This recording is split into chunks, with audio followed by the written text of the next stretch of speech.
Joining me live in the studio is the Deputy Nationals Leader, Kieran Gilbert. Thanks for your time. Let's start with the electoral reform. The independents are not happy. They're saying that this is a stitch-up between the major parties. Which is incredible. I mean, the independents, the people who have stood for transparency, are actually complaining because we've passed reform that will increase transparency and accountability.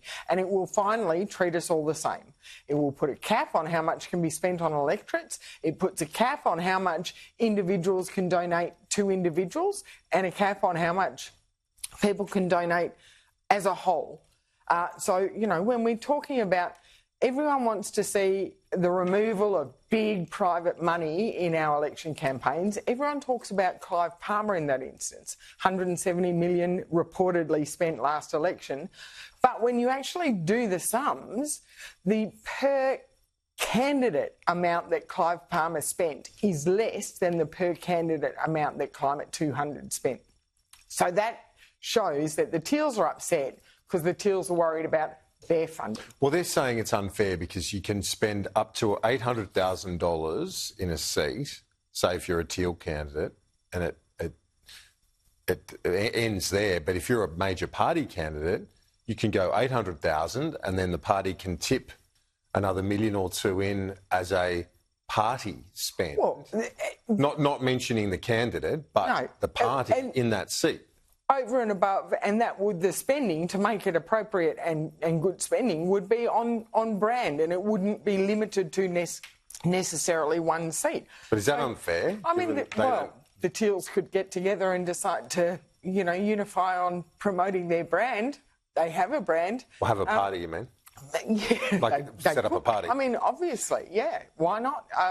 But if they want to be independent candidates and if they want to be the community candidates they accept that this is all, we're all limited to how much we can spend on a candidate in an electorate, and we're all treated the same. Jackie Lambie, I spoke to her earlier. She reckons that the Prime Minister should say to Donald Trump, we'll pull support for your military. You know, we have communications that the US subs use in the Pacific. To say to him, mate, stop the threats. Well, that would be a big call, because it works both ways. And I don't think it's worth getting into a trade war with America, who are one of our biggest trading partners. Or using the military as a threat. And our key ally. We can't afford that. We've got an AUKUS agreement. Imagine the risk we would be putting our AUKUS agreement at if we started to try and play one-upmanship against the biggest economy in the world.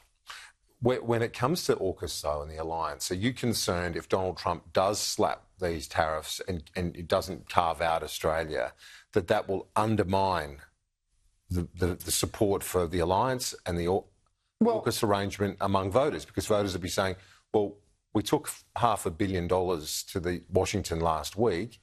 Within days, we're copping tariffs. Well, what gives? That's where the question should be asked, on the Prime Minister, on our suddenly invisible American ambassador. Where is our ambassador? Normally, Kevin Rudd loves to tell everyone everything he's doing, and we haven't heard from him in weeks. And yes, our Defence Minister... But to be fair to him, I think he's probably busy trying to get access. I would certainly hope. And you saw the Defence Minister met with the Defence Sec. He was the first one in the world to do that. That's right. And that's good access. He went over there.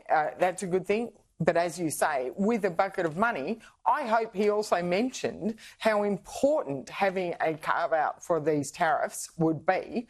I hope all of our ministers are doing that, but the onus really is on the Prime Minister to ensure we get that carve-out. Kieran Gilbert, thanks. We'll talk to you soon. Thank you very much. Since returning to